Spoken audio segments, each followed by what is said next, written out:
तो चलिए हम लोग एक और प्रॉब्लम सॉल्व करते हैं। क्वेश्चन 322 है, कॉइन चेंज। ठीक है, क्वेश्चन को पढ़ते हैं। You are given an integer array coins representing coins of different denominations and an integer amount representing a total amount of money. ठीक है, तो हमें एक एरे दिया हुआ होगा, उसमें कुछ कॉइन्स हमें दिए हुए हैं और एक अमाउंट दिया हुआ है। ठीक है, तो return the fewest number of coins that you need to make up that amount. If that amount of money can not be made up by any combination of the coins, return -1। ठीक है, example के through समझते हैं इसको।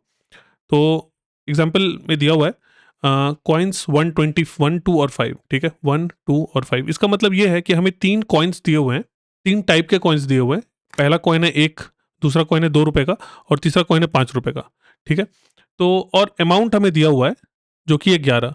तो इन coins को use करके हमें 11 रुपए बनाने हैं। ठीक है, और कम से कम कॉइन्स यूज करके हमें 11 रुपए किस तरह बना सकते हैं, यही हमारा क्वेश्चन है। ठीक है, तो you may assume that you have infinite number of each kind of coin. यानी हर कॉइन का इनफाइनाइट नंबर है हमारे पास। यानी अगर हम सिर्फ 1 रुपए से 11 रुपए बनाना चाहें तो 11 कॉइन्स लगेंगे। सपोज 5 रुपए से बनाना चाहते हैं तो 2 5 रुपए के कॉइन्स ले सकते हैं और एक 1 रुपए का कॉइन लेके हम लोग बना सकते हैं, या 2 रुपए के कॉइन से भी बना सकते हैं। 1 रुपए का कॉइन को मिक्स करके इन तीनों कॉइन्स के किसी भी अमाउंट्स को मिक्स करके हम 11 रुपए बना सकते हैं, लेकिन मिनिमम पॉसिबल तरीके से। ठीक है, तो ये हमारा प्रॉब्लम है। आई होप आपको प्रॉब्लम स्टेटमेंट समझ में आ गया होगा। अब इसको थोड़ा सा प्रॉब्लम को हम लोग एक्सप्लोर करते हैं। तो चलिए देखते हैं, यहाँ पे हमारे पास कॉइन्स है 1, 2 और 5। ठीक है, और अमाउंट है 11। तो ये भी डायनामिक प्रोग्रामिंग का प्रॉब्लम है, लेकिन आउटराइट हमें पता नहीं होगा कि ये डायनामिक प्रोग्रामिंग का है या किसका है। लेकिन हमें एक जनरल अप्रोच पता है कि कोई प्रॉब्लम अगर हमारे पास आ रही है तो उसके हम कुछ केसेस बना के पहले देख सकते हैं, और उसके बाद उस प्रॉब्लम को हम लोग ब्रेक डाउन कर सकते हैं किसी छोटे प्रॉब्लम में, अगर पॉसिबल हो तो। ठीक है, और अगर हम उस प्रॉब्लम को ब्रेक डाउन करते हैं तो जनरली उस प्रॉब्लम का कोई ना कोई रास्ता हमें नजर आ जाता है। तो प्रॉब्लम को ब्रेक डाउन करेंगे, लेकिन उसके पहले हम लोग थोड़ा समझते हैं कि सपोज हमारे पास 1 रुपए का कॉइन हो। ठीक है, तो अगर 1 रुपए का कॉइन हो तो 1 रुपए के 11 कॉइन्स अगर हम लोग यूज करें तो हम लोग 11 रुपए बना लेंगे। ठीक है, तो इसका मतलब हमने 11 कॉइन्स यूज किए।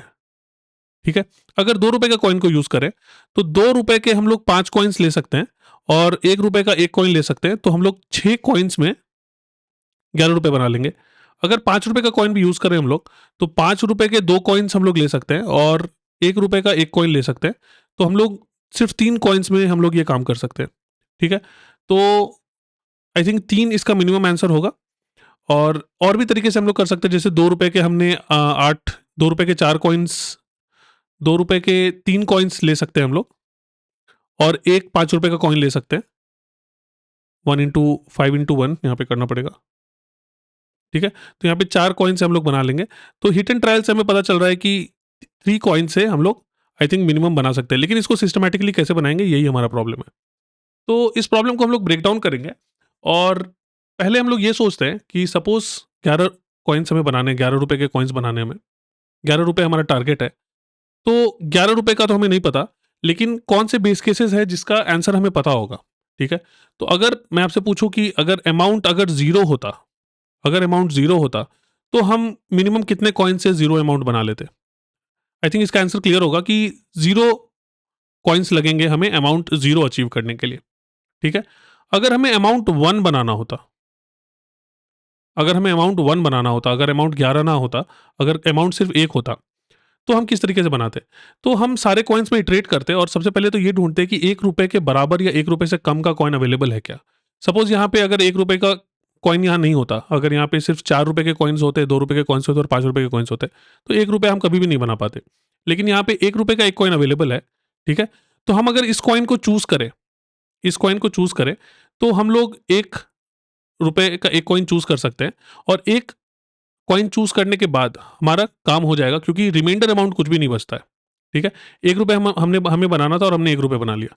ठीक है, चलिए दूसरा देखते हैं। अगर अमाउंट अगर 2 होता, ठीक है, तो हमारे पास 2 ऑप्शन है, या तो हम 1 रुपए का कॉइन यूज कर सकते हैं या 2 रुपए का भी कॉइन यूज कर सकते हैं, क्योंकि 1 और 2 दोनों 2 के लेस देन इक्वल टू है। ठीक है, 5 रुपए का कॉइन यूज करके हम 2 रुपए तो नहीं बना सकते। तो सबसे पहली बात तो ये है कि जो भी अमाउंट हमें दिया गया है उसके बराबर या उससे कम के कॉइन्स हमें हमारे पास अवेलेबल होने चाहिए। ठीक है, उसके बाद हम ये देखते हैं कि अगर हमें 1 रुपए हमने यूज किया यहाँ पे, ठीक है, सपोज हमने 1 रुपया यूज किया, तो हम 1 रुपए का कॉइन सेलेक्ट करेंगे। ठीक है, और 1 रुपया बच जाएगा। हम लोग ट्राई कर रहे हैं कि 2 रुपए हम लोग 1 रुपए के कॉइन से बना लें। ठीक है, तो हमने एक कॉइन चूज किया 1 रुपए का और बच गया 1 रुपया। ठीक है, और वो 1 रुपया हमें बनाना है। और 1 रुपया बनाने का तरीका हमें पहले से पता है कि 1 रुपया हम लोग 1 रुपये से बना सकते हैं, 1 कॉइन से बना सकते हैं, ठीक है?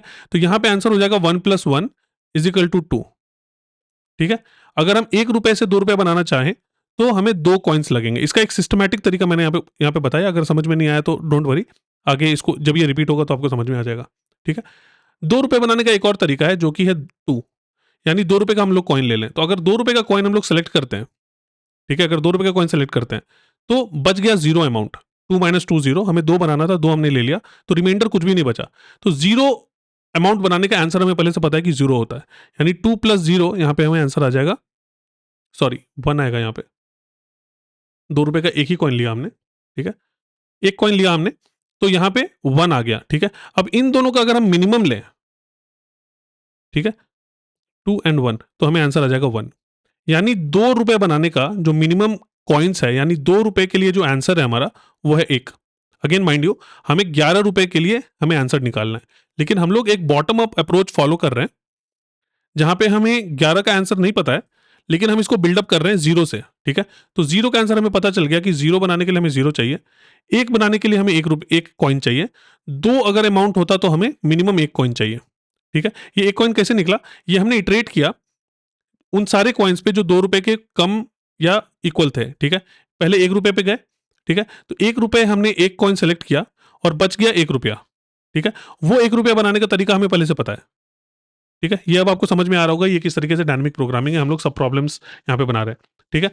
और फिर हमने ये सोचा कि 2 रुपए बनाने के लिए हमें 2 रुपए का कॉइन भी सेलेक्ट करना पड़ेगा, ठीक है? तो 2 रुपए का कॉइन सेलेक्ट करने के लिए 2 रुपए का अमाउंट बनाने के लिए 2 रुपए के कॉइन से हमने 2 रुपए का एक सिक्का सेलेक्ट किया, वो एक यहाँ पे आया, ये एक यहाँ पे काउंट है, ठीक है? और बच गए 0 रुपीस। तो 0 रुपीस बनाने का तरीका हमें मालूम है कि वो 0 है, ठीक है? तो 1 + 0 = 0। तो बेसिकली यहाँ पे हम लोग कर ये रहे हैं कि जो भी कॉइन हम लेंगे, ठीक है? वो कॉइन हम लोग सेलेक्ट करेंगे, तो वो हो जाएगा हमारे पास 1, यानी एक कॉइन हमने सेलेक्ट किया, प्लस, ठीक है? प्लस हम लोग ढूंढेंगे कि अमाउंट माइनस कॉइन को हम लोग किस तरीके से निकाल सकते, ये अमाउंट निकालने का बेस्ट तरीका क्या है, ठीक है? और ये अमाउंट निकालने का बेस्ट तरीका हमें पहले से पता होगा जो हमने ऊपर निकाला हुआ होगा। अगर ये नहीं समझ में आया तो फिर से एक और एग्जांपल से देखते हैं हम लोग, ठीक है? हम लोग अमाउंट 3 पे जाते हैं, ठीक है? ऐसे 0 1 2 3 करके हम लोग 11 तक पहुंचेंगे, अमाउंट 3 ले लेते हैं, ठीक है? तो 11 अमाउंट 3 अगर हमें 1 रुपए से बनाना है, ठीक है? तो 1 रुपए का हमने सिक्का ले लिया, बच गए 2 रुपए। 2 रुपए बनाने का तरीका हमें पहले से पता है कि एक कॉइन से हम लोग बना सकते हैं, यानी 1 + 1 = 2। यानी अगर हमने 1 रुपए सेलेक्ट किया, ठीक है? तो हमें 2 कॉइन्स लगेंगे 3 बनाने के लिए, व्हिच इज एक 1 रुपए का कॉइन और एक 2 रुपए का कॉइन। सपोज अगर हमने 2 रुपए का सेलेक्ट किया, ठीक है? 2 रुपए का कॉइन सेलेक्ट किया, तो 2 रुपए का कॉइन हमने सेलेक्ट किया, एक 2 रुपए का कॉइन आया और एक अमाउंट बच गया, 1 रुपया बच गया। 1 रुपया बनाने का तरीका हमें मालूम है, वो है 1, यानी 1 + 1 = 2। तो इसका जो आंसर हो जाएगा वो है 2। इसका मतलब ये हुआ कि अगर अमाउंट 3 होता तो हमें मिनिमम 2 कॉइन्स लगते, जो कि दिख रहा है हमें, एक 1 रुपए का और एक 2 रुपए का कॉइन बनाना पड़ता, ठीक है? तो ये हमारा एक बॉटम अप अप्रोच होगा यहाँ पे, ठीक है? अब इसको हम लोग एक टैबुलेशन तरीके से बना सकते हैं। सपोज यहाँ पे एक और मैं एग्जांपल दे देता हूँ। सपोज मैं अमाउंट = 4 ले लेता हूँ, ठीक है? अमाउंट 4, अगेन अगर 1 रुपए का हम लोग सिक्का सेलेक्ट करें, ठीक है? 1 रुपए का हमने सिक्का ले लिया, ठीक है? बच गया क्या? बच गए 3 रुपए, ठीक है? 3 रुपए बनाने का तरीका हमें मालूम है कि अगर हमें 3 रुपए बनाने हैं, तो हमें मिनिमम 2 कॉइन्स लगेंगे। तो 1 + 2 = 3, ठीक है?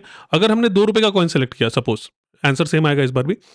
2 रुपए का अगर कॉइन हमने सेलेक्ट किया, तो एक हमने 2 रुपए का कॉइन ले लिया, बच गए 2 रुपए, ठीक है? 2 रुपए बनाने का तरीका हमें मालूम है कि 2 रुपए बनाने के लिए हमें एक ही सिक्का चाहिए। तो 1 + 1 = 2। अच्छा, यहाँ पे आंसर हमें 2 आ गया। इसका मतलब ये हुआ कि 4 रुपए बनाने के लिए हमें मिनिमम 2 कॉइन्स लगेंगे, और लगने चाहिए क्योंकि 2 रुपए का कॉइन है, 2 रुपए का 2 कॉइन हम लोग ले लेंगे तो 4 रुपए बन जाएंगे, ठीक है? तो हमने इस तरीके से यहाँ पे टेबल बना लिया है अभी, इस तरीके का टेबल बना लिया है, ठीक है? 0 1 2 3 4 5 10 एंड 11, ठीक है? तो अगर अमाउंट 0 होता तो हमें 0 कॉइन्स चाहिए थे, ठीक है? अगर अमाउंट 1 है तो हमें 1 कॉइन चाहिए, अमाउंट अगर 2 है तो हमें 1 कॉइन चाहिए, अमाउंट अगर 3 है तो हमें 2 कॉइन चाहिए, अमाउंट अगर 4 है तो हमें 2 कॉइन चाहिए। ऐसे करते-करते अगर हम इस टेबल को भरें, तो एक कभी ना कभी हमें ये वाला आंसर मिल जाएगा, ठीक है? अब ये भरने का क्या तरीका है? ये भरने का ये तरीका है कि सपोज अगर हमें सपोज इस 5 को भरने की कोशिश करते हैं, तो अगर हमें 5 रुपए चाहिए, ठीक है, तो 5 रुपए के लिए हम लोग 1 रुपए से स्टार्ट करते हैं। अगर हमने 1 रुपए लिया, ठीक है, 1 रुपया लिया, तो बच गए 4 रुपए, ठीक है, और 4 रुपए बनाने का तरीका हमें मालूम है, जो कि है 2, ठीक है, तो ये आ गया हमारे पास 3। अगर 1 रुपए से स्टार्ट किया हमने, तो ठीक है, अगर 2 रुपए के कॉइन से स्टार्ट किया, ठीक है, तो हमने 2 रुपए का कॉइन सेलेक्ट किया, 1 प्लस बच गए कितने, 3, और 3 बनाने का तरीका हमें मालूम है, जो कि है 2, 2, ठीक है, यानी 3 कॉइन्स लगेंगे हमें। अगर हमने 2 कॉइन भी 2 रुपए का भी सेलेक्ट किया, कोई बात नहीं। 5 का कॉइन देखते हैं। 5 क्यों देखेंगे? क्योंकि ये 5 अमाउंट के बराबर है। अब तक हम लोग 5 का कॉइन, अब यहाँ तक हम लोग 5 का कॉइन नहीं कंसीडर कर रहे थे, लेकिन जब हम लोग यहाँ पे आ गए तो 5 का कॉइन भी कंसीडर होगा, ठीक है। तो सपोज अगर हमने 5 रुपए का कॉइन ले लिया, एक 5 रुपए का कॉइन ले लिया, तो बच कितना गया? बच गए 0 रुपीज। 0 बनाने का तरीका हमें मालूम है कि 0 से बना सकते हैं हम लोग, यानी 0, यानी यहाँ पे आंसर आ गया 1। इन तीनों का अगर मिनिमम लिया जाए, ठीक है, तो मिनिमम लिया जाए तो हमें आंसर आ जाएगा 1, यानी 5 रुपए बनाने के लिए मिनिमम हमें एक कॉइन चाहिए। और इट मेक सेंस, क्योंकि 5 रुपए का एक कॉइन यहाँ पे हमारे पास अवेलेबल है, ठीक है। आई होप ये आपको समझ में आ रहा है, ये वाला पैटर्न। तो यहाँ पे चलिए एक और हम लोग एग्जाम्पल देखते हैं, इसमें 6 रुपए का भी देखते हैं, ठीक है। 6 रुपए में अगर हम लोग 1 रुपए से बनाने की कोशिश करें, तो 1 रुपया सेलेक्ट किया, एक कॉइन हमने सेलेक्ट किया, 1 हो गया, और बच गए 5। 5 बनाने का तरीका हमें मालूम है कि 5 हम लोग एक कॉइन से बना सकते हैं, 1 + 1 = 2, ठीक है। अगर 2 रुपए का कॉइन हमने लिया, ठीक है, 2 रुपए का कॉइन सेलेक्ट किया, यानी एक कॉइन हमने 2 रुपए का लिया, प्लस बच गए 4 रुपए। 4 रुपए बनाने का तरीका हमें मालूम है कि 2 कॉइन से हम लोग 4 रुपए बना सकते हैं, तो यहाँ पे आंसर आ गया 3, ठीक है। तीसरा, अगर हम लोग 5 रुपए का कॉइन लेते हैं, तो एक हमने 5 रुपए का कॉइन ले लिया और बच गए 1 रुपए, ठीक है। 1 रुपए हमें पता है कि हम लोग एक कॉइन से बना सकते हैं, तो यहाँ पे आंसर आ गया 2। तो इन तीनों का अगर मिनिमम लिया जाए तो आंसर होगा 2, ठीक है। तो यहाँ पे आंसर आ गया 2। इसको आप वेरीफाई भी कर सकते हो कि अगर आपको 6 रुपए बनाने थे यहाँ पे, तो आप 2 कॉइन आपको लेना पड़ेगा, एक 5 रुपए का और एक 1 रुपए का, ठीक है। बेसिकली वो ये वाला कॉन्फ़िगरेशन हो गया, या ये वाला कॉन्फ़िगरेशन हो गया, ठीक है। चलिए 7 रुपए का देखते हैं। 7 रुपए अगर हमें 1 रुपए से बनाना पड़े, ठीक है, 7 रुपए अगर हमें 1 रुपए से बनाना पड़े, तो हमने 1 रुपए एक कॉइन सेलेक्ट किया और 6 रुपए बच गए। 6 रुपए बनाने का तरीका हमें मालूम है यहाँ पे कि 2 से बना सकते हैं, यानी यहाँ पे 3 आ गए। यहाँ पे आप देखो कि ये बहुत ही अच्छा एग्जाम्पल है डायनामिक प्रोग्रामिंग का। क्यों? क्योंकि यहाँ पे ओवरलैपिंग सब प्रॉब्लम्स आ रहे हैं और ऑप्टिमल सबस्ट्रक्चर्स भी आ रहे हैं। ओवरलैपिंग प्रॉब्लम्स आ रहे हैं, सब प्रॉब्लम्स क्यों आ रहे हैं ओवरलैपिंग? क्योंकि हमें 2 रुपए बनाने का बेस्ट तरीका क्या है, ये बार-बार निकालना पड़ रहा है, ठीक है। यहाँ पे जब हम लोग 4 सेलेक्ट कर रहे थे, तब भी हमें 2 रुपए बनाने का बेस्ट तरीका हमें चाहिए। जब हम लोग 6 निकाल रहे हैं, तो हमें 5 रुपए बनाने का बेस्ट तरीका क्या है, वो हमें चाहिए। तो हम इस आंसर को सेव कर रहे हैं इस टेबल में, इसलिए ये ओवरलैपिंग सब प्रॉब्लम्स हो गया। दूसरा डायनामिक प्रोग्रामिंग का जो टेनेट है, वो है ऑप्टिमल सबस्ट्रक्चर्स। ऑप्टिमल सबस्ट्रक्चर्स का मतलब है कि जो भी हमारे सब प्रॉब्लम्स हैं, उनका जो बेस्ट सोल्यूशन होगा, हमारे जो भी सब प्रॉब्लम्स हैं, उनका जो ऑप्टिमल सोल्यूशन होगा, उन ऑप्टिमल सोल्यूशंस को मिला के हम एक बड़े प्रॉब्लम का ऑप्टिमल सोल्यूशन निकाल लेंगे। यानी अगर हमें 2 रुपए बनाने का बेस्ट तरीका मालूम है, 3 रुपए बनाने का बेस्ट तरीका मालूम है, 4 रुपए बनाने का बेस्ट तरीका मालूम है, तो इन सब को जोड़ के कभी ना कभी हम 11 रुपए बनाने का बेस्ट तरीका निकाल लेंगे। तो हमने एक बड़े प्रॉब्लम को छोटे प्रॉब्लम में ब्रेक डाउन किया, हर छोटे-छोटे प्रॉब्लम्स का ऑप्टिमल सॉल्यूशन निकाला, उन सारे ऑप्टिमल सॉल्यूशंस को यूज करके हमने उस बड़े प्रॉब्लम का ऑप्टिमल सॉल्यूशन निकाल लिया। इसको ही हम लोग कहते हैं ऑप्टिमल सबस्ट्रक्चर्स, ठीक है। ये एक टेनेट है डायनामिक प्रोग्रामिंग का।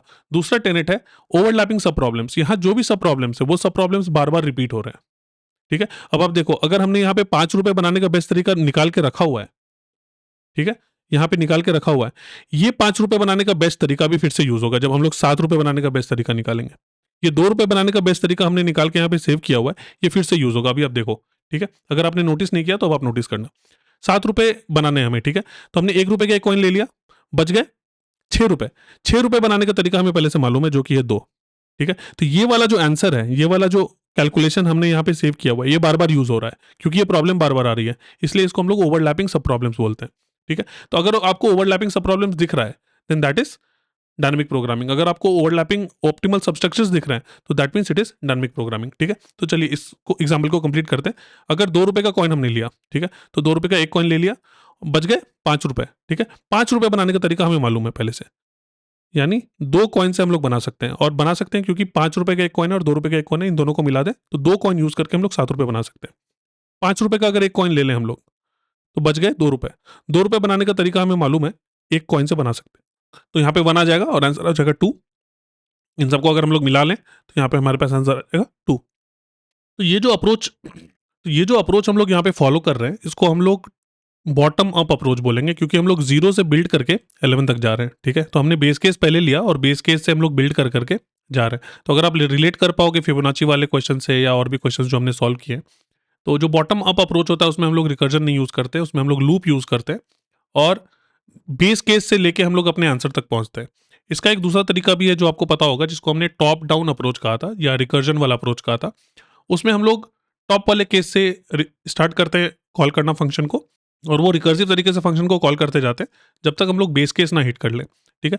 तो इस क्वेश्चन में दोनों अप्रोचेस हम लोग फॉलो कर सकते हैं, लेकिन जो बेसिक आइडिया है वो यही होगा कि किसी भी अमाउंट को जब हमें बनाना है, ठीक है, किसी भी अमाउंट को जब हमें बनाना है, सपोज अगर हमें अमाउंट बनाना है 9, ठीक है, और हमारे पास कॉइन्स है 1, 2 और 5 सपोज, ठीक है।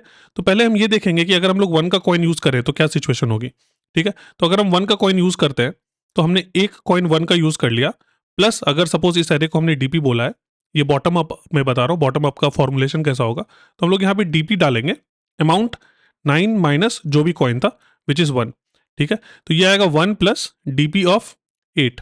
डीपी ऑफ 8 हमने यहाँ पे निकाला नहीं है, लेकिन अगर निकाला होता यहाँ पे हमारे पास कुछ आंसर आया होता, चलो डीपी ऑफ 8 जो भी आएगा वो यहाँ पे हमारे पास आंसर आ जाएगा, ठीक है। या सपोज अगर हमें यहाँ पे डीपी ऑफ 8 निकालना होता, ठीक है, यानी कि अगर हमारा अमाउंट 8 होता, 7 तक हमने निकाल लिया आंसर, सपोज यहाँ पे अमाउंट अगर होता 8, ठीक है, तो और अगर हमें, इसको मैं नीचे कर देता हूँ, ये आधा ही सोल्यूशन है अभी, ठीक है, ठीक है। तो इसमें हम लोग लूप चलाएंगे सारे कॉइन्स के ऊपर। तो पहले हम लोग 1 रुपए का कॉइन सेलेक्ट करेंगे, तो 1 रुपए का कॉइन सेलेक्ट कर लिए, और 1 रुपए का कॉइन सेलेक्ट करने के बाद जो अमाउंट बच गया वो है 8 माइनस 1 7, यानी 7 रुपीज हमें और चाहिए। तो हम लोग यहाँ पे इस टेबल पे ढूंढेंगे कि 8 माइनस 1 यानी 1 प्लस डीपी ऑफ 7, ठीक है। ये हमारे पास एक कुछ आंसर आएगा, डीपी ऑफ 7 यहाँ पे 2 आ गया हमारे पास, तो यहाँ पे आंसर आ जाएगा 3, ठीक है। सिमिलरली हम लोग निकालेंगे 1 प्लस, यानी अब हम लोग ये वाला कॉइन सेलेक्ट करेंगे, 2 रुपए का कॉइन सेलेक्ट करेंगे, तो 2 रुपए का हमने एक कॉइन सेलेक्ट किया और अमाउंट जो बच गया वो है डीपी ऑफ 8 माइनस 2, यानी amount minus coin, 1 plus DP of amount minus coin. तो यहाँ पे आ जाएगा आंसर 1 प्लस डीपी ऑफ 6, ठीक है। डीपी ऑफ 6 हमें यहाँ पे मालूम है कि डीपी ऑफ 6 का आंसर है 2, यानी 1 प्लस 2 इज इक्वल टू 3, यानी यहाँ पे भी आंसर 3 आ गया। अब तीसरा कॉइन भी है हमारे पास, यानी वो होगा 1 प्लस डीपी ऑफ 8 माइनस 5, ठीक है। ये वाला केस हो जाएगा, 5 वाला केस हो जाएगा, ठीक है। तो यहाँ पे आएगा हमारे पास आंसर 1 प्लस डीपी ऑफ 3, ठीक है, यानी 1 प्लस डीपी ऑफ 3 का आंसर हमें मालूम है जो है 2, ठीक है। तो 2 यानी 3, यानी इसका जो मिनिमम है, इसका जो मिनिमम है, इन तीनों ऑप्शंस का मिनिमम है, इन तीनों ऑप्शंस का जो मिनिमम है, बेसिकली हमने 8 रुपए के 3 पॉसिबिलिटीज निकाले कि 8 रुपए हम लोग इन तरीकों से निकाल सकते हैं। इनका जो मिनिमम आएगा वो होगा 3, ठीक है, यानी यहाँ पे आंसर आ जाएगा 3। यानी अगर हमें 8 रुपए बनाने हैं तो हमें 3 कॉइन तो यूज करने ही पड़ेंगे। अब जब हमें डीपी ऑफ 8 मालूम चल गया तो यहाँ पे हम लोग उसको प्लग इन कर देंगे, which will be DP of 1 plus 3 यानी 4। यानी अगर हमें 9 रुपए बनाने हैं, ठीक है, अगर हमें 9 रुपए बनाने हैं, तो हम लोग यहाँ पे अगर 1 रुपए का कॉइन यूज करें तो हमें 4 कॉइन्स लगेंगे। अगर 2 रुपए का कॉइन यूज करें, ठीक है, तो 1 प्लस डीपी ऑफ 9 माइनस 2, यानी 1 plus DP of 7, DP of 7 का आंसर है 2 यानी 3। और तीसरा केस बनेगा 1 प्लस डीपी ऑफ 9 माइनस 5, 5 रुपए का अगर कॉइन सेलेक्ट करते हैं तो 1 प्लस डीपी ऑफ 4, 4 का आंसर में मालूम है 2 विच इज 3। तो इन तीनों का अगर हम लोग मिनिमम निकाल ले तो हमें आंसर आएगा 3, यानी DP of 9 is equal to 3। यानी अगर हमें 9 रुपए चाहिए तो हमें 3 कॉइन यूज करने पड़ेंगे, ठीक है। 3 कॉइन कैसे यूज करने पड़ेंगे, 2 रुपए का 2 कॉइन लेंगे और 5 रुपए का 1 कॉइन लेंगे, तो हमें हमारा 3 आंसर मिल जाएगा, ठीक है। यानी 9 का भी आंसर मिल गया। ऐसे ही हमें 10 का आंसर निकालना पड़ेगा, ऐसे ही हमें 11 का आंसर निकालना पड़ेगा। तो ये हमने टॉप बॉटम अप अप्रोच कर लिया, ठीक है। अगर हमें टॉप डाउन करना होता तो पहले हम 11 का आंसर निकालते, और 11 का आंसर निकालने के लिए हमें 10 का आंसर निकालना पड़ता, 10 का आंसर निकालने के लिए हमें 9 निकालना पड़ता, 9 निकालने के लिए हमें 8 निकालना पड़ता। तो हम लोग टेबल को इस तरीके से भरते हैं, हालांकि रिकर्जन वाले अप्रोच में कोई टेबल नहीं होता, लेकिन हम लोग 11 से स्टार्ट करते हैं। 11 10 पे डिपेंड करेगा, 10 9 पे डिपेंड करेगा, 9 8 पे डिपेंड करेगा, ठीक है, और 8 7 पे, फिर 6, ऐसे करते करते हम लोग 0 पे आएंगे, ठीक है। तो वो रिकर्जन वाला अप्रोच होगा। आई होप आप उसको खुद से बिल्ड कर पाओगे सेम लॉजिक से। अब देखना कि अगर आप 10 का लॉजिक लिखते हो, ठीक है, और यही लॉजिक होगा उसमें भी, इस तरीके से सारे कॉइन्स पे हम लोग इटरेट करेंगे, ठीक है। बस ये जो डीपी ऑफ 7 है, जब आप 11 निकाल रहे होगे तो डीपी ऑफ 7 आपको मालूम नहीं होगा, तो डीपी ऑफ 7 निकालने के लिए फिर से आप डीपी ऑफ 6 5 4 3 2 ऐसे करके कॉल होगा, और वो रिकर्सिव तरीके से नीचे जाएगा जब तक हम लोग बेस केस ना हिट कर ले। तो चलिए इस वाले अप्रोच को हम लोग थोड़ा सा क्लोज कर लेते हैं जल्दी से। 10 वाला जो आंसर है, 10 में अगर हम लोग एक कॉइन यूज करें, ठीक है, तो हमें 9 ऑप्शन देना पड़ेगा। तो 10 में अगर हमें 10 ऑप्शन बनाना है, तो अगर हम लोग 1 रुपए का कॉइन यूज करते हैं तो हमें एक 9 की जरूरत पड़ेगी और 9 के लिए हमें 3 चाहिए, तो एक ऑप्शन हो जाएगा हमारे पास यहाँ पे 4, ठीक है। और अगर हम लोग 2 रुपए का कॉइन यूज करते हैं तो बच गए 8, तो 8 के लिए हमें चाहिए 3 यानी 4, ठीक है। और अगर 5 रुपए का कॉइन यूज करते हैं तो एक 5 रुपए का कॉइन यूज करेंगे और दूसरा 5 रुपए बनाने के लिए हमें एक चाहिए, तो यहाँ पे आंसर आ जाएगा 2, यानी 10 रुपए बनाने के लिए इन तीनों का मिनिमम हमें चाहिए जो कि है 2, ठीक है। वैसे ही अगर 11 पे हम लोग आए तो अगर 1 रुपए का कॉइन यूज करते हैं तो हमें 10 रुपए बच जाएंगे, 10 रुपए बनाने का तरीका है 2, यानी 1 + 2 = 3। और अगर हम लोग 2 रुपए का कॉइन यूज करते हैं तो बच जाएंगे 9, तो 9 बनाने के लिए हमें 3 कॉइन्स चाहिए और एक रुपए का कॉइन यानी 4, ठीक है। और अगर हम लोग 5 रुपए का कॉइन यूज करते हैं तो एक 5 रुपए का कॉइन यानी बच गया 6, 6 बनाने के लिए हमें 2 कॉइन्स चाहिए, यानी टोटल हो जाएंगे 3, यानी इसका जो मिनिमम है वो है आंसर 3, और यही आंसर हमें एक्चुअली चाहिए था, ठीक है। ये हमें आंसर चाहिए था, तो जो हमारा आंसर है वो हो जाएगा 3। आई होप आपको ये पूरा अप्रोच समझ में आ गया होगा। अब चलिए हम लोग इसका कोड लिख लेते हैं जल्दी से, ठीक है। तो यहाँ पे हम लोग आते हैं, कोड लिखते हैं, बॉटम अप वाला अप्रोच पहले लिखते हैं। तो अप्रोच जो होगा कोड लिखने के लिए, जो हमारी थॉट प्रोसेस होगी, इसको मैं पहले पाइथन कर लेता हूँ। तो सबसे पहले हम लोग क्या करेंगे, डीपी वाली एरे बनाएंगे, जो हमने पिछले क्वेश्चन में किया था सेम अप्रोच फॉलो करेंगे, क्रिएट डीपी एरे। तो जो हमारी डीपी होगी वो होगी, यहाँ पे हम लोग इन्फानाइट से स्टार्ट कर देंगे, इन्फानाइट टाइम्स जो भी हमारा अमाउंट है +1 कर देंगे, ठीक है। अमाउंट +1 कर देंगे, इसको फ्लोट इन्फिनिटी कर देते हैं, ठीक है। और ये हमने एरे बना दिया और इसमें बेस केसेस डाल देंगे। तो बेस केसेस इसका यही है कि डीपी ऑफ 0 जो है वो 0 होगा, ठीक है। और उसके बाद हम लोग क्या करेंगे, हम लोग एक लूप चलाएंगे, iterate over all the coins, iterate over the coins, okay. और जो रिलेशनशिप बनेगी वो बनेगी 1 + DP of amount minus coin, ठीक है। तो यहाँ पे फॉर कॉइन इन कॉइन्स, ठीक है। और ये हम लोग फिल करेंगे सारे अमाउंट्स के लिए, तो हम लोग यहाँ पे बोलेंगे फॉर अमाउंट इन रेंज 1 से स्टार्ट करेंगे, ठीक है, क्योंकि 0 का आंसर हमें पहले से पता है, ठीक है। तो 1 से स्टार्ट करेंगे और कहाँ तक जाएंगे, अमाउंट +1 तक जाएंगे, ठीक है। और फिर हम लोग सारे कॉइन पे इटरेट करेंगे और जो डीपी ऑफ उस अमाउंट होगा, डीपी ऑफ अमाउंट होगा, वो होगा इसका मिनिमम, ठीक है। तो पहले हम लोग सारे कॉइन्स पे जाएंगे, तो पहला कॉइन हमने लिया जो भी वैल्यू आई, उसके बाद दूसरा कॉइन लिया, तीसरा कॉइन लिया, और जो भी मिनिमम वैल्यू आएगी उसको हम लोग यहाँ पे सेव करते जाएंगे, ठीक है। तो मिनिमम यहाँ पे क्या आएगी, मिनिमम आएगी डीपी ऑफ अमाउंट, जो भी उस प्लेस पे जो भी अमाउंट पहले से हमने निकाला हुआ है, या तो वो, या फिर जो नया पॉसिबिलिटी हमने निकाला है वो, ठीक है। यहाँ पे आएगा अमाउंट एक्चुअली, ठीक है, अमाउंट माइनस कॉइन, और लास्ट में हम लोग रिटर्न कर देंगे डीपी ऑफ -1, ठीक है।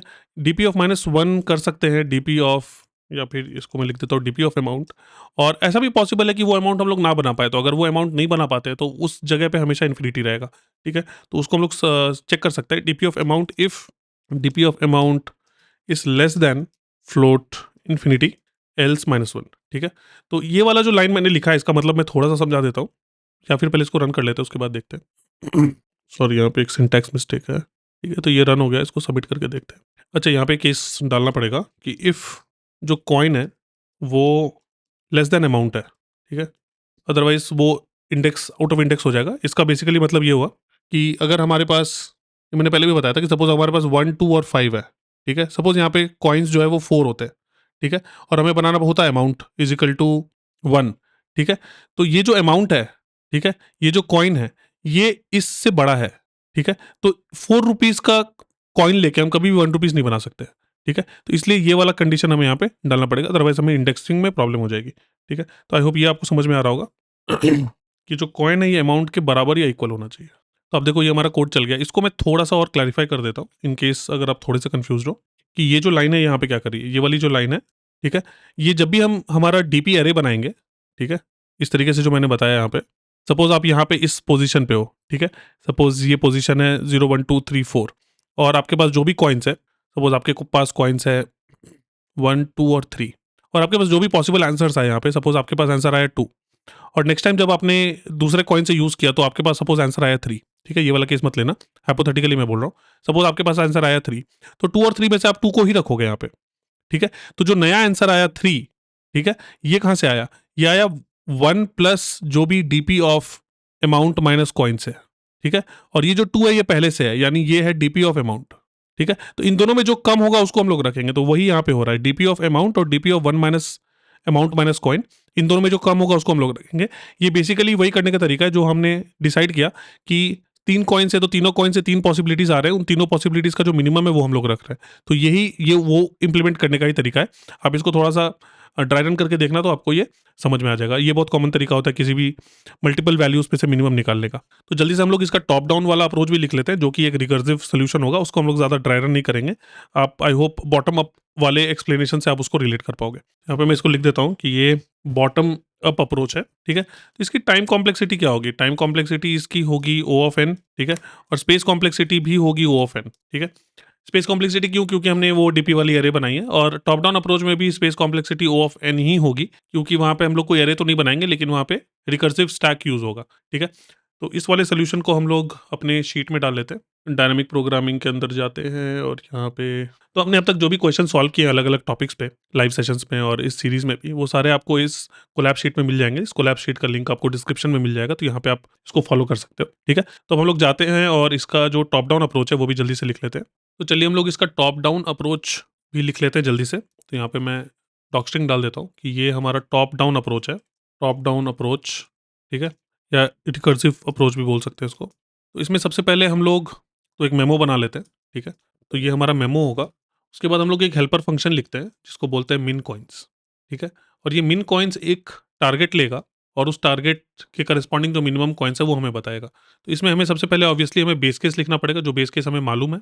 तो बेस केसेस ये हमें मालूम है कि अगर जो टारगेट है वो अगर जीरो है, यानी अगर हमें जीरो अमाउंट बनाना हो, तो हमें पहले से पता है कि उसका जो आंसर है वो जीरो होगा, ठीक है।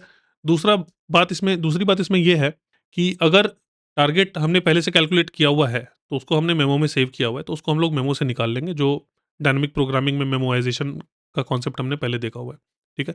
तो इफ टारगेट इन मेमो, ठीक है, तो उसको हम लोग मेमो से रिट्रीव कर लेंगे। हम लोग बोलेंगे रिटर्न मेमो टारगेट, ठीक है। उसके बाद हम लोग सारे कॉइन्स को बारी बारी सेलेक्ट करेंगे और उससे हम लोग मिनिमम पॉसिबिलिटी निकालेंगे। तो हम लोग इटरेट करेंगे फॉर कॉइन इन कॉइन्स, ठीक है।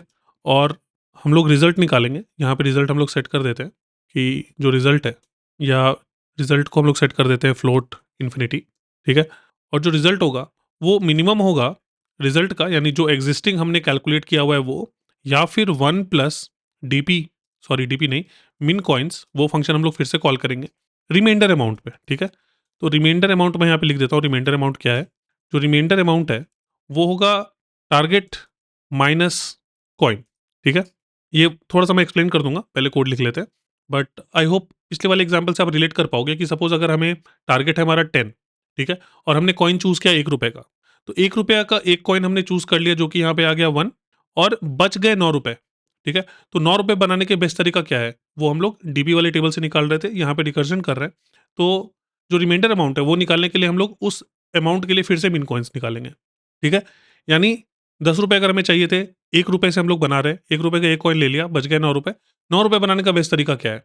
ठीक है, उसके लिए फिर से हम लोग सारे कॉइन्स पे इटरेट करेंगे, और फिर उससे हमें 8 रुपीज़ का 7 रुपीज़ का ऐसे करके हम लोग डाउन स्ट्रीम जाते जाएंगे जब तक हमें ये वाला बेस केस ना हिट हो जाए, ठीक है। तो ये आई होप आपको समझ में आ रहा होगा, वरना एक छोटा सा ड्राई रन हम लोग कर लेंगे। यहाँ पे हमें ये चेक करना पड़ेगा कि ये जो रिमाइंडर है ये ग्रेटर दैन इक्वल टू 0 होना चाहिए, ठीक है। रिमाइंडर नेगेटिव नहीं हो सकता, यानी जो कॉइन है वो टारगेट से बड़ा नहीं हो सकता।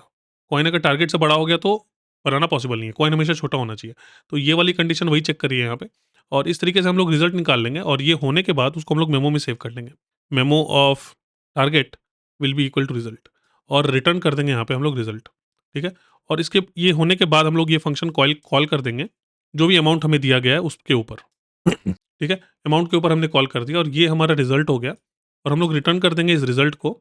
अगर ये रिजल्ट इन्फिनिटी नहीं है तो result if result is less than float infinity, और अगर जो रिजल्ट है वो इन्फिनिटी है, इसका मतलब पॉसिबल नहीं है वो अमाउंट बनाना, तो हम लोग रिटर्न कर देंगे -1, ठीक है। इसको रन करके देखते हैं, अगर हमने कोई मिस्टेक नहीं किया होगा तो ये चलना चाहिए। कहीं पे टाइपो है, मिन कॉइन्स, ठीक है। इसको रन करके देखते हैं। तो ये हमारा सोल्यूशन है। इसको मैं थोड़ा सा एक एक्सप्लेनेशन यहाँ पे दे देता हूँ कि ये यहाँ पे क्या हो रहा है, अगर आपको समझ में नहीं आया तो।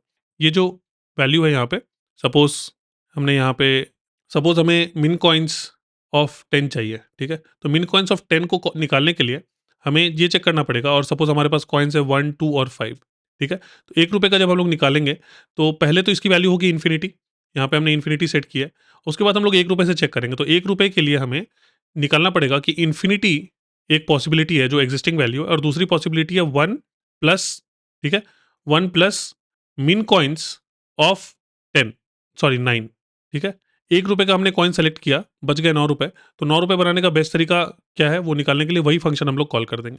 सिमिलरली अगर हम लोगों ने ₹2 यूज़ किए तो 1 प्लस मिन कॉइन्स ऑफ 8, और अगर ₹5 यूज़ किए तो 1 प्लस मिन कॉइन्स ऑफ 5, ठीक है।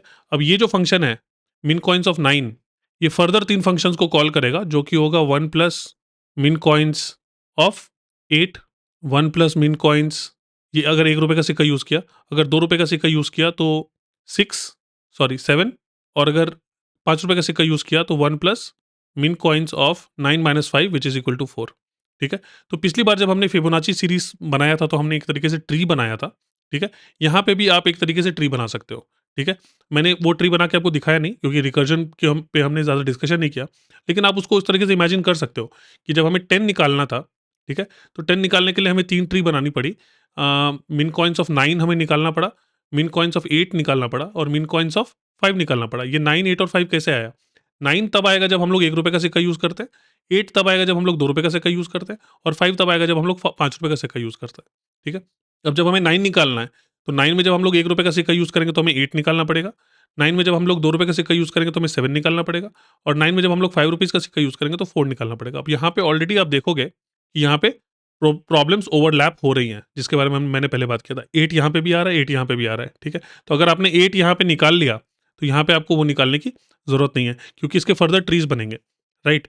आप ये देख पा रहे हो कि ये जो 8 है, इसमें फर्दर हमें 7, 6 और 3 निकालने पड़ेंगे। इस 7 के लिए फर्दर हमें ₹1 का कॉइन लिया तो 6 के लिए निकालना पड़ेगा, ₹2 का कॉइन लिया तो 5 के लिए निकालना पड़ेगा, और अगर ₹5 का कॉइन लिया तो 2 के लिए निकालना पड़ेगा। तो ये ट्री इस तरीके से ग्रो हो रही है जैसे फिबोनाची में भी ग्रो हो रही थी, ठीक है। अब ये जो 6 है, 8 है, यहाँ पे जब हम लोगों ने कैलकुलेट कर लिया इतना बड़ा सा ट्री, तो यहाँ पे उसको फिर से करने की ज़रूरत नहीं है, इसलिए हम लोग उसको मेमो में सेव कर रहे हैं। तो बॉटम अप अप्रोच मैंने बताया, आप खुद से ट्री बना के इसको टॉप डाउन अप्रोच से समझने की कोशिश करो। ऑलरेडी मैंने यहाँ पे कोड आपको डाल दिया है, तो ये वाला कोड को भी हम लोग अपने शीट में डाल देते हैं ताकि बाद में आप उसको रिवाइज़ कर पाओ, ठीक है। तो यहाँ पे मैंने टॉप डाउन वाला अप्रोच भी डाल दिया है। इसका भी जो कॉम्प्लेक्सिटी है वो सेम होने वाला है। कॉम्प्लेक्सिटी इसका O ऑफ n नहीं होगा, इसका कॉम्प्लेक्सिटी जो है वो होगा नंबर ऑफ अमाउंट। यहाँ पे इसका जो कॉम्प्लेक्सिटी होगा वो होगा अमाउंट टाइम्स कॉइन, ठीक है। क्योंकि आप इसको देखो, इसको मैं यहाँ पे डाल देता हूँ। इसकी जो टाइम कॉम्प्लेक्सिटी होगी वो क्या होगी? वो होगी अमाउंट टाइम्स कॉइन, क्योंकि हर अमाउंट के लिए हम लोग उतने नंबर ऑफ कॉइन्स पे इटरेट कर रहे हैं, ठीक है। यानी जब अगर हमारे पास अमाउंट था 11, ठीक है, तो हमने 11 का अरे बनाया बॉटम अप में, और हर वैल्यू के लिए हम लोगों ने 3 कैलकुलेशंस किए क्योंकि 3 कॉइन्स थे। तो जितना भी अमाउंट है और जितने भी कॉइन्स हैं उन दोनों को मल्टीप्लाई करेंगे तो उतनी हमारी टाइम कॉम्प्लेक्सिटी होगी यहाँ पे, ठीक है। और जो स्पेस कॉम्प्लेक्सिटी है वो O ऑफ n ही होगी, ठीक है, क्योंकि उतनी वैल्यूज हम लोग यहाँ पे स्टोर कर रहे हैं। तो ये इस रिकर्जन में भी और बॉटम अप में दोनों में टाइम कॉम्प्लेक्सिटी और स्पेस कॉम्प्लेक्सिटी सेम होगी, ठीक है। तो ये वाला कोड हमने यहाँ पे सेव कर लिया, इसको अमाउंट टाइम्स कॉइन में यहाँ पे मैंने करेक्शन कर दिया, पहले मैंने O ऑफ n बोल दिया था, ठीक है। और यही टाइम और स्पेस कॉम्प्लेक्सिटी यहाँ पे भी आएगी, ठीक है। तो आई होप ये प्रॉब्लम आपको समझ में आया होगा। ये बहुत ही अच्छा प्रॉब्लम है क्योंकि इसमें हमें डायनेमिक प्रोग्रामिंग के जो टेनेट्स हैं वो बहुत क्लियरली दिखते हैं, ठीक है। और इस टाइप के और भी प्रॉब्लम्स हम लोग आगे चल के सॉल्व करेंगे ताकि डायनेमिक प्रोग्रामिंग की अंडरस्टैंडिंग और अच्छी हो और अच्छे से हम लोग प्रैक्टिस कर पाएंगे, ठीक है। तो इस क्वेश्चन के लिए इतना ही, that's it, and I will see you in the next video. Thank you.